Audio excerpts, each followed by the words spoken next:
Hello students, welcome to CR International School online classes. This is class 5th EVS. इसमें हम आज ये 6 chapter जो है इसके एंडिंग पर पहुंच गए हैं. लास्ट टॉपिक जो हमारा फूड प्रिजर्वेशन का रह गए हैं उनको हम आज की वीडियो में फिनिश कर लेंगे. तो आइए हम नेक्स्ट टॉपिक पर चलते हैं जो कि फूड प्रिजर्वेशन का एक दूसरा मेथड है. तो बेटा हमने 3 मेथड जो थे प्रिजर्वेशन के, ड्राइंग, कैनिंग और पेस्चराइजेशन, ये पिछली वीडियो में ख़त्म कर लिए थे.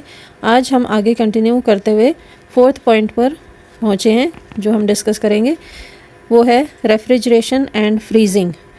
इसका मतलब है कि जो खाद्य पदार्थ होते हैं उनको प्रिजर्व करने के लिए हम ठंडे टेम्परेचर में रखें. जैसे कि फ्रिज होता है उसको हम रेफ्रिजरेशन और फ्रीजिंग प्रोसेस कहते हैं. This is one of the most common method of preservation. ये एक सबसे कॉमन मेथड है भोजन को सुरक्षित रखने का, जो हम अपने घरों में भी करते हैं फ्रिज में रखकर. Perishable items such as eggs, vegetables, fruits, meat etcetera are stored by freezing because germs can not grow at such low temperature. जो ख़राब होने वाली चीज़ें हैं जैसे कि अंडे, सब्जियां, फ्रूट्स, मीट आदि, ये यदि हम फ्रिज में रख देते हैं, फ्रीजिंग पॉइंट उसमें लो होता है, यानी कि उसमें टेम्परेचर बहुत कम होता है और कम टेम्परेचर होने की वजह से वहाँ पर कोई भी बैक्टीरिया ग्रो नहीं कर पाता. इसलिए ये सबसे आसान और सबसे कॉमन मेथड है फूड प्रिजर्वेशन का. बेटा 5th मेथड है सॉल्टिंग. सॉल्टिंग जैसे नाम से पता चलता है नमक का इस्तेमाल करना. We can preserve fruits, vegetables, meat, etc. by adding salt or sugar in them in the forms of pickles और मुरब्बाज. यानी कि जो फल होते हैं, सब्जियां होती हैं या मीट होते हैं, उनमें हम नमक या चीनी के अंदर डालकर, यानी कि उनके ऊपर नमक या चीनी को स्प्रेड कर देते हैं, फैला देते हैं, जिसके कारण उसमें बैक्टीरिया ग्रो नहीं कर पाते.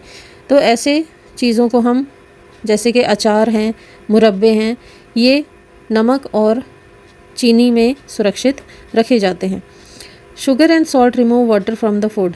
जो चीनी और नमक होता है ये भोजन सामग्री में से पानी को ख़त्म कर देती है, रिमूव कर देती है, जिसके कारण उसमें कीटाणु पैदा नहीं हो पाते. Which prevents microorganism from growing and helps to prevent food spoilage. और जब उसमें कीटाणु ही नहीं होंगे तो वो भोजन सामग्री खराब नहीं होगी और हम उसे सुरक्षित रख सकते हैं लंबे समय तक. बेटा यहाँ पर माइक्रो ऑर्गेनिज्म की स्पेलिंग में थोड़ी सी मिस्टेक है. यहाँ आएगा ORGANISM, आई यहाँ पर नहीं आएगा, तो आपने इसको करेक्ट करना है. 6th मेथड है dry and cold storage. Now, perishable foods like sugar, rice, pulses, etc. are stored in dry places.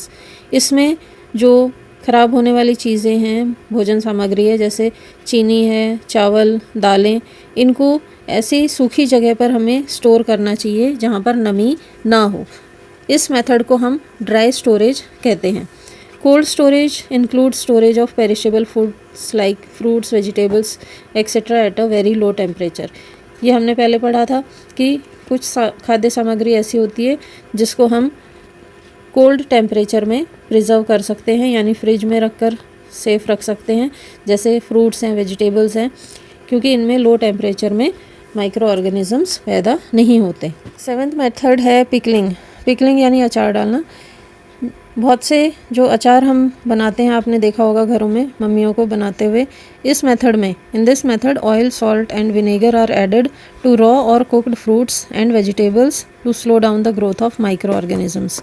यानी कि इस मेथड में तेल, नमक और सिरके का प्रयोग किया जाता है.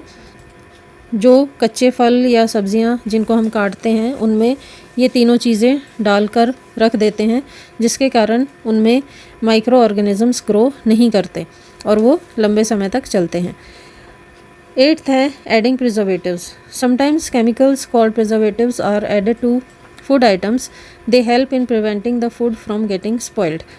यानी कि कुछ केमिकल्स ऐसे होते हैं जिनको ऐड करके हम बहुत सारी चीज़ों को सुरक्षित रख सकते हैं और लंबे समय तक उनमें कीटाणु पैदा नहीं होते।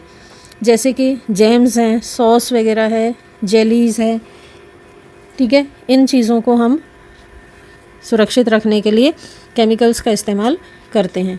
तो इसी के साथ बेटा ये आपका चैप्टर यहीं पर फिनिश होता है और आज के जो टॉपिक्स हमने किए हैं ये सारे आपके प्रिजर्वेटिव मेथड्स हैं जिनके द्वारा खाद्य पदार्थों को सुरक्षित रखा जाता है।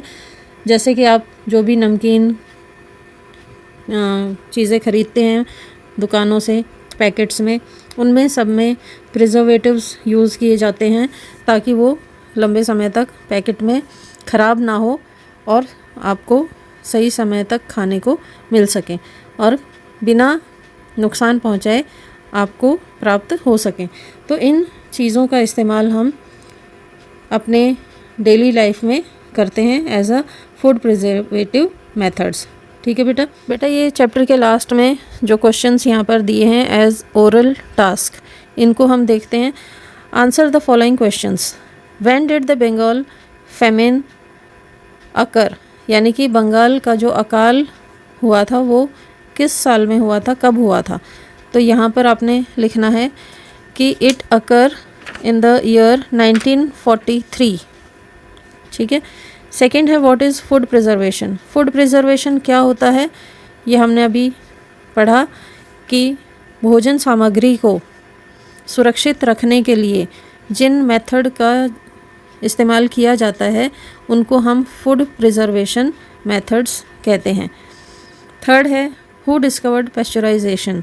तो इसका आंसर होगा लुइस पैस्चर डिस्कवर्ड पेस्चराइजेशन। ये क्वेश्चंस के आंसर आपको पता होने चाहिए ओरली, क्योंकि ये ओरल क्वेश्चंस दिए गए हैं। आप चाहें तो मैं आपको ये क्वेश्चंस रिटन में सेंड कर दूंगी, तो आप इसको अपनी नोटबुक में लिख सकते हैं। ठीक है। तो आपके पास जो PDF आएगी उसको आपने अपनी फेयर नोटबुक में नीटली करना है और बिल्कुल साफ़ सुथरा काम करके अपनी नोटबुक कंप्लीट करनी है। आगे हम एक्सरसाइज और क्वेश्चन आंसर्स करेंगे नेक्स्ट वीडियो में। ठीक है, तब तक के लिए thank you and have a nice day.